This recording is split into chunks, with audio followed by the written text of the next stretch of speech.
Hello dear students, welcome back to YB biology classes.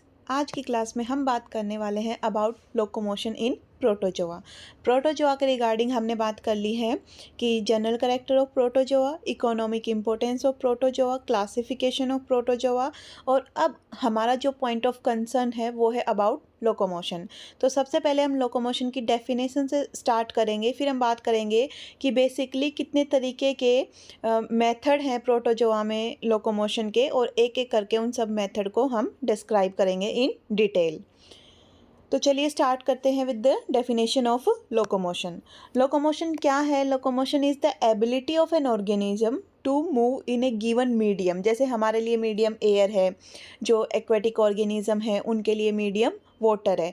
तो ये एक ऑर्गेनिज्म की एबिलिटी है कि वो मूव कर सकता है एक गिवन मीडियम में, एक पॉइंट से लेके दूसरे पॉइंट तक, मतलब कि कोई डिस्टेंस को कवर करे। कि जैसे हम अपने रूम से बाहर बालकोनी तक जाएं, या फिर कहीं एक जगह से दूसरी जगह जब हम मूव करते हैं, कोई डिस्टेंस कवर करते हैं, तो उस टाइम पे हम लोकोमोशन कर रहे हैं। मूवमेंट एंड लोकोमोशन में डिफरेंस होता है। लोकोमोशन में कोई डिस्टेंस कवर होती है, और जबकि मूवमेंट में कोई डिस्टेंस कवर नहीं होती। इसके सबसे जो बेस्ट एग्जांपल वो है प्लांट्स। प्लांट्स मूवमेंट करते हैं, बट हम मूवमेंट भी कर सकते हैं और लोकोमोशन भी कर सकते हैं।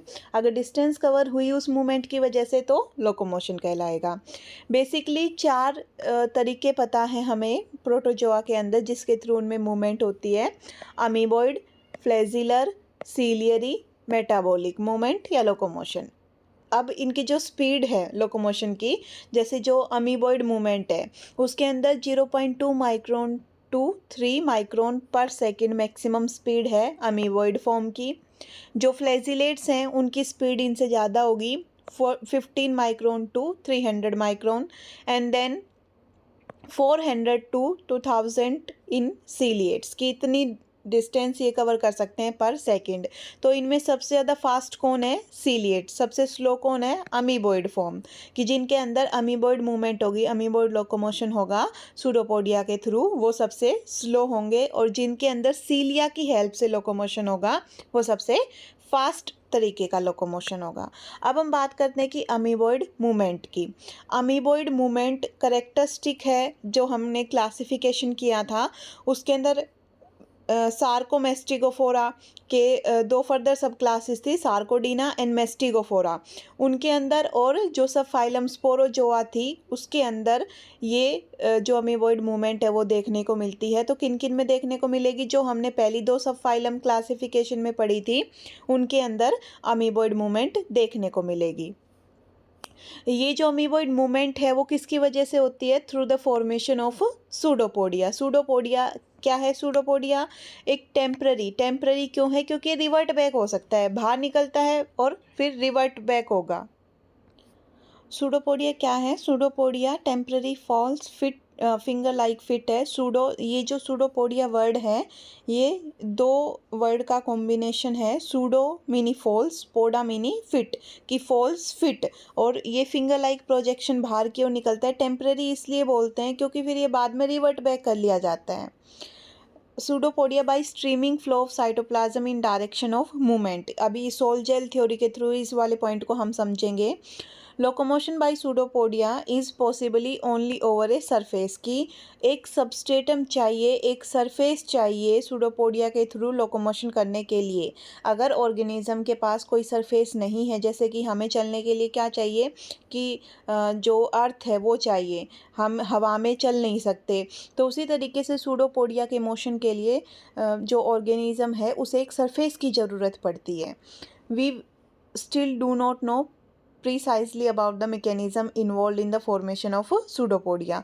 हमें अभी तक पता नहीं लगा है कि जो सूडोपोडिया की फॉर्मेशन में कौन सा मैकेनिज्म इन्वॉल्व होता है, लेकिन कुछ थ्योरी दी गई है, जैसे कि एक्टिव कॉन्ट्रैक्शन ऑफ एक्टोप्लाज्मिक ट्यूब, उसके बेसिस पे कि पोस्टीरियर एंड ऑफ बॉडी पे जो एक्टोप्लाज्मिक ट्यूब है उनमें कॉन्ट्रैक्शन होगा, और उसके बेस पे एक थ्योरी दी गई है, और जो थ्योरी है उसका नाम है सोल जेल थ्योरी और चेंज ऑफ विस्कोसिटी थ्योरी। ये किसने दी थी?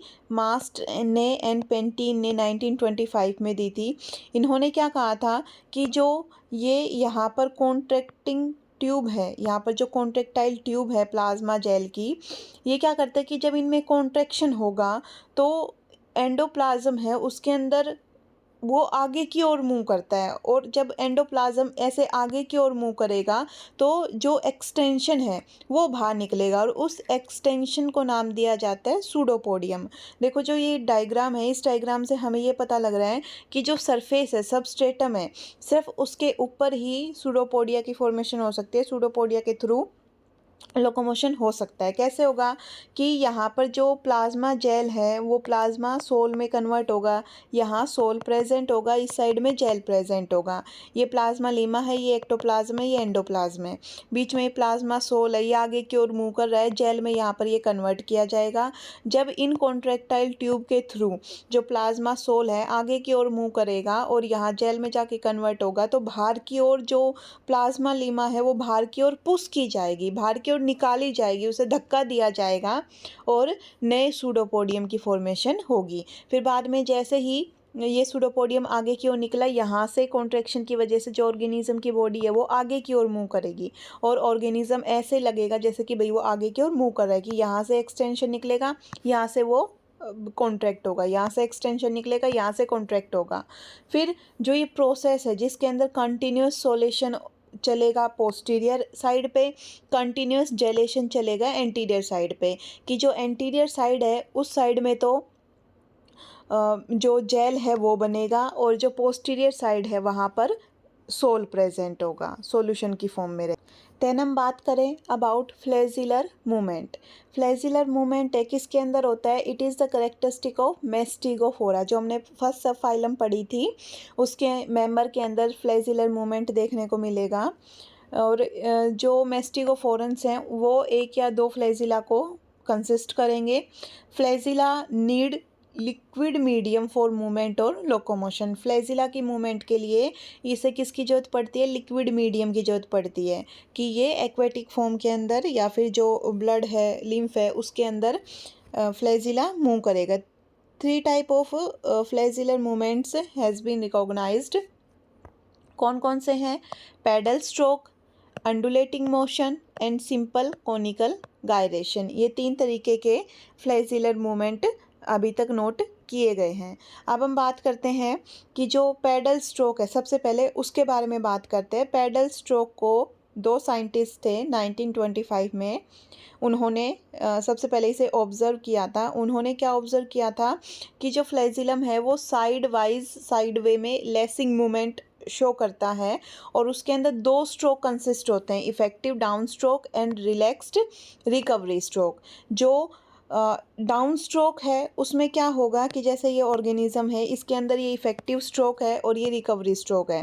जब इफ़ेक्टिव स्ट्रोक चलेगा उस टाइम पे जो फ्लैजिला है वो बिल्कुल रिजिड हो जाएगा, बिल्कुल टाइट हो जाएगा, और जब रिकवरी स्ट्रोक होगा तो उस टाइम पे जो फ्लैजिला है वो लूज़ पड़ जाएगा। ये जो इफ़ेक्टिव स्ट्रोक है वो फास्ट होता है, रिकवरी स्ट्रोक है वो स्लो होगा। जैसे पैडल, हम जो चप्पू नहीं चलाते कि बोट चलाते तब पैडल हाथ में लेके वो जो बोट वाले हैं वो पानी को पीछे धकेलते हैं, तो जब हम पानी को पीछे की ओर धकेल रहे हैं तो हमें ज़्यादा पावर की ज़रूरत पड़ती है, ज़्यादा वाटर को रजिस्ट करना पड़ता है, ज़्यादा जोर लगाना पड़ता है। लेकिन जब हम उस पैडल को आगे की ओर लेके आते हैं, आगे की ओर मूव करते हैं, तो हमें कम पावर का यूज़ करना पड़ता है।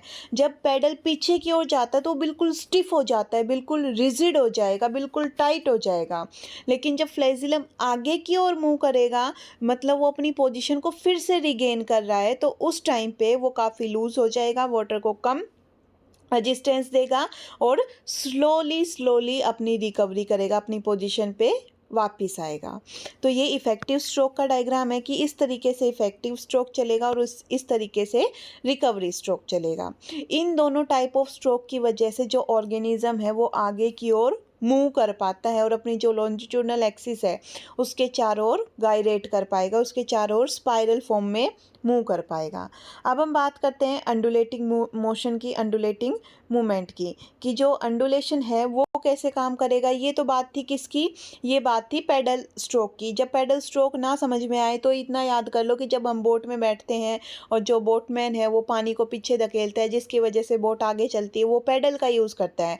जब पैडल को पीछे मारना है, वो पानी में से होके जाएगा तो वाटर को ज़्यादा रेजिस्टेंस देगा, ज़्यादा पावर का यूज़ करना पड़ेगा, पैडल बिल्कुल रिजिड हो जाएगा। लेकिन जब वो ही पैडल हम हवा के यूँ वापस लेके आते हैं तो कम रेजिस्टेंस होगा। भाई ये जो इनका फ्लैजिलर मूवमेंट है, वो ऑर्गेनिज्म तो हवा में उछल नहीं सकते, तो वो तो अभी एक्वेटिक मीडियम में ही प्रेजेंट है, तो उन्हें एक्वेटिक मीडियम में स्लोली रिकवरी करनी पड़ेगी। वाटर को कम रेजिस्टेंस देंगे और ऑर्गेनिज्म आगे की ओर मूव करेगा, ऑर्गेनिज्म को आगे की ओर धकेला जाएगा। फिर हम बात करते हैं about undulating motion. Undulating motion के अंदर इसमें अंड्यूलेशन होता है। अंड्यूलेशन मतलब कि वेव फॉर्मेशन होती है, वेव लाइक अंड्यूलेशन होता है फ्लैजिलम में, फ्रॉम टिप टू बेस और बेस टू टिप, ऊपर से नीचे, नीचे से ऊपर की ओर। जब यहाँ ये ऐसे, ये तो है लेटरल मूवमेंट और इसको हम बोलते हैं अंडुलेशन। अंडुलेशन कैसे, दो डायरेक्शन में अंडुलेशन होता है, कि जैसे ये पूरा ऐसे स्टिफ फ्लैजिला है, अगर इस स्टिफ फ्लैजिला में क्या हो कि ऊपर से वेव स्टार्ट हो और वो यूं तरीके की अंडुलेट करती हुई आए कि अंडुलेशन में इस तरीके का जो मूवमेंट है टिप टू बेस, तो ऑर्गेनिज्म आगे की ओर मूव करेगा। और अगर undulation from base to tip है तो बैकवर्ड मूवमेंट होगी, कि B for base, B for backward. Backward movement कब होगी, जब अंडुलेशन कहाँ से कहाँ है, बेस टू टिप है। जब टिप से बेस की ऊपर से नीचे तो आगे की ओर, और नीचे से ऊपर तो पीछे की ओर, B for base, B for backward, याद रखना। When undulation are spiral, they cause the organism to move in opposite direction, कि जब undulation spiral type का है तो वो organism को help करता है opposite direction में move करने के लिए।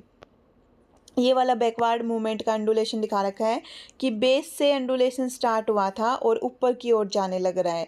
ये ऐसे कि जैसे हम 3 डायग्राम बनाएं, तो इसमें ये थोड़ा सा डायग्राम में थोड़ी सी हल्की सी गलती है।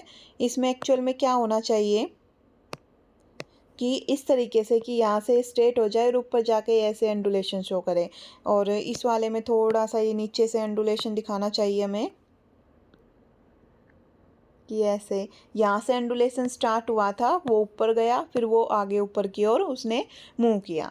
तो बेस से टिप की ओर जब अंडुलेशन हुआ है तो बैकवर्ड मूवमेंट होगी, ऑर्गेनिज्म पीछे की ओर मूव करेगा। और जब टिप टू बेस मूवमेंट होती है, अंडुलेशन होता है, तो ऑर्गेनिज्म आगे की ओर मूव करता है, जैसे कि कोई वेव की फॉर्मेशन होती है। देन हम बात करें थर्ड टाइप का, सिंपल कोनिकल गायरेशन। इसमें क्या हो रहा है, ये बर्च-चिली-स्क्रीव थ्योरी के अकॉर्डिंग इसे एक्सप्लेन किया गया था। इन्होंने क्या कहा था कि जो स्पाइरल टर्निंग है फ्लैजिला की, वो स्क्रीव की तरह, जो हमारे ये स्क्रीव ड्राइवर होते हैं, ये इनका जो स्क्रीव की तरह जैसे घूमता है, स्क्रीव घूमता है, जो कील जैसे हम उसमें दीवार में लगाते हैं ना और उसे फिर टाइट करते हैं, उसकी तरह ये घूमता है, गायरेशन होती है इसके अंदर। This exert propelling action pulling the animal forward, जिसकी वजह से एनिमल आगे की ओर रोटेट करता है। फॉर एग्जांपल जैसे हमारी अर्थ है, वो सन के चारों ओर भी रोटेट करती है, ये सन है, सन के चारों ओर भी रोटेट करती है, और जो अपनी खुद की एक्सिस है उसके अराउंड भी रोटेट करती है। तो उसी तरीके से कुछ ये गायरेशन होता है कि स्पाइरल रोटेशन होता है इसमें, कि जो ऑर्गेनिज्म है वो एक लॉन्जिट्यूडनल एक्सिस के अराउंड ऐसे स्पाइरली भी घूमेगा और खुद की एक्सिस पे भी ऐसे रोटेट करता हुआ चलेगा। उसको हम बोलते हैं कि ये सिंपल कोनिकल गायरेशन की फॉर्म कर रहा है। इस तरीके से फ्लैजिला की मूवमेंट होगी। देन सीलियरी मूवमेंट की बात करें, ये थी फ्लैजिलर मूवमेंट, अमीबॉइड मूवमेंट की बात अभी तक हमने की है। अब हमारी बारी है सीलियरी मूवमेंट को डिस्कस करने की। सीलियरी मूवमेंट के अंदर जो लोकोमोशन है वो सीलिया की वजह से होगा। It is a type of locomotion, या फिर हम कह दें कि फ्री स्विमिंग। इसमें फ्री स्विमिंग ऐसे ऑर्गेनिज्म फ्री स्विम करता है, उसकी हर एक जो सीलियम है वो ओसिलेट करता है लाइक ए पेंडुलम। जैसे कि पेंडुलम एक बार में पेंडुलम इधर इधर इधर इस तरीके से मूव करता है। तो पेंडुलम की तरह ही जो सीलिया है, हर एक सीलिया ओसिलेट करता है पेंडुलम की तरह। हर एक जो उसकी ओसिलेशन है उसमें 2 स्ट्रोक आते हैं, 2 स्ट्रोक एक बीट बनाते हैं। कौन कौन से स्ट्रोक है अभी हमने बात की है, इफेक्टिव स्ट्रोक और रिकवरी स्ट्रोक। पहला इफेक्टिव स्ट्रोक, दूसरा उसे रिकवर करने के लिए रिकवरी स्ट्रोक। कि जो सीलियम है वो रिजिड हो जाएगा, वाटर में रैपिड मूवमेंट करेगा, वाटर को ज़्यादा रेजिस्टेंस प्रोवाइड करवाएगा और पीछे की ओर मूव करेगा सीलिया। इसमें रिकवरी कैसे की जाएगी कि सीलिया बिल्कुल रिलैक्स हो जाएगा, अपनी ओरिजिनल पोजीशन पे धीरे धीरे आएगा और वाटर को कम रेजिस्टेंस प्रोवाइड करवाएगा और ये स्लो होगा, धीरे धीरे रिलेटिव अपनी पोजीशन को गेन करेगा। और जब ये धीरे धीरे वापस आएगा तो ऑर्गेनिज्म आगे की ओर मूव करता है।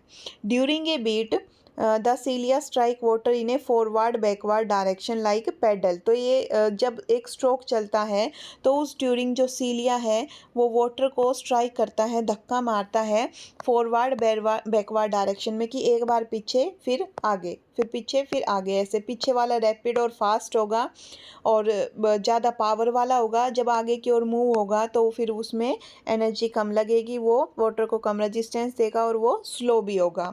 जैसे हम पैडल चलाते हैं, चप्पू चलाते हैं, उस टाइप से ये पानी को पीछे धकेलेगा और जिस डायरेक्शन में जो मीडियम है उसे पीछे धकेला जाएगा उसके अपोजिट डायरेक्शन में ऑर्गेनिज्म मूव करेगा। कि अगर वो पानी को पीछे धकेल रहा है तो ऑर्गेनिज्म आगे की ओर मूव करेगा। Then ciliary movement never occur in a straight line. Ciliary movement कभी भी स्ट्रेट लाइन में नहीं हो सकता। बिकॉज क्यों, cilia don't beat in straight forward backward direction. Cilia कभी भी सीधे आगे पीछे ऐसे मूव नहीं करते हैं। वो कभी भी ऐसे इफेक्टिव और रिकवरी स्ट्रोक को एक साथ ऐसे आगे पीछे नहीं चलाते। हर एक सीलिया है वो थोड़ा सा राइट साइड की ओर टिल्ट होके ओब्लिक डायरेक्शन में मूव करता है, जैसे कि हम कहाँ देखते हैं, पैरामीशियम में देखते हैं, जिस वजह से paramecium left side of its axis में मूव करता है। सीलिया जो ओरल ग्रूव, पैरामीशियम के अंदर जो ओरल ग्रूव है वहाँ के जो सीलिया होते हैं वो थोड़े से साइज़ में बड़े होते हैं as compare to whole body cilia. और उनकी जो बीट है वो काफ़ी रैपिड होगी, मतलब ये काफ़ी तेज़ी से मूव करेंगे और इनकी वजह से जो ऑर्गेनिज्म है वो लेफ़्ट रोटेटरी डायरेक्शन में मूव करता है, कि लेफ़्ट डायरेक्शन में ऐसे रोटेट करेगा। तो इसका मूवमेंट दिखा रखी है कि मूवमेंट ऐसे सीधी मूवमेंट ये है, लेकिन कभी भी जो सीलिया की मूवमेंट की वजह से ऑर्गेनिज्म कभी भी सीधी डायरेक्शन में मूव नहीं करता, मतलब ये कभी सीधा नहीं चलता, ये हमेशा टेढ़ा चलेगा। ये ऐसे गायरेट करता हुआ, ऐसे घूमता हुआ, स्पाइरल फॉर्म में बनाता हुआ और रोटेट करता हुआ और आगे की ओर ये मूव करता है। Then all the body cilia do not beat simultaneously. कि जितने भी बॉडी सीलिया प्रेजेंट है पैरामीशियम की या फिर सीलिया बियरिंग ऑर्गेनिज्म की, वो कभी भी एक साथ मूव नहीं करते, एक साथ साइमल्टेनियसली कभी भी वो बीट नहीं करेंगे। Neither they do beat independently, और ना ही वो एक दूसरे के इंडिपेंडेंट मूव करते हैं। तो करते क्या हैं, वो करते हैं metachronal rhythm. Metachronal rhythm show करेंगे, एक सिंक्रोनसली ये मूव करते हैं। वो जो सिंक्रोनी है वो कैसे होती है, एक बार डायग्राम से देखें कि इस तरीके से ये जो इस तरीके की जो मूवमेंट है वो मेटा क्रोनल वेव है। कि जैसे यहाँ से वेव स्टार्ट हुई है तो वो इस तरीके से ऐसे मूव करती हुई आगे की ओर बढ़ती है। इस टाइप की मूवमेंट को हम क्या बोलते हैं, मेटाक्रोनल मूवमेंट बोलते हैं। और जैसे ये इफेक्टिव स्ट्रोक है, इसमें देखो जो फ्लैजिला है वो या सीलिया है वो बिल्कुल ऐसे स्टिफ हो गया, बिल्कुल रिजिड हो गया, और यहाँ पर वो बिल्कुल ऐसे लूज पड़ जाता है और इस डायरेक्शन में जो ऑर्गेनिज्म है वो मूव करता है। क्योंकि ये जो इफेक्टिव स्ट्रोक के ड्यूरिंग फ्लैजिला जिस डायरेक्शन में जाएगा उसके अपोजिट डायरेक्शन में लोकोमोशन देखने को मिलता है। तो ये आप डायग्राम बनाएंगे। देन ये फॉरवर्ड स्ट्रोक या फिर effective stroke, recovery stroke, backward stroke. तो इसमें ये इस तरीके से ऑर्गेनिज्म जब बैकवर्ड डायरेक्शन में, जब हम चप्पू को पीछे की ओर मारेंगे तो पानी में पीछे की ओर जब हम पैडल करते हैं तो आगे की ओर ऑर्गेनिज्म बढ़ेगा, तो इस डायरेक्शन में ऑर्गेनिज्म बढ़ेगा। यहाँ पर बिल्कुल स्टिफ स्ट्रक्चर है और ये काफ़ी लूज स्ट्रक्चर है, ढीला पड़ा हुआ स्ट्रक्चर है इसका। देन ये सीलिया की मूवमेंट दिखा रखी है, फ्लैजिला की मूवमेंट ये इस तरीके से आगे की ओर अंडुलेशन, जो ये वाली मूवमेंट है ये कौन सी है, ये अंडुलेशन मूवमेंट है। टिप टू बेस है इसलिए ऑर्गेनिज्म आगे की ओर मूव कर रहा है, या फिर आप यूँ कह देखिए बैकवर्ड मूवमेंट भी हो सकती है, इसमें कुछ मेंशन नहीं कर रखा।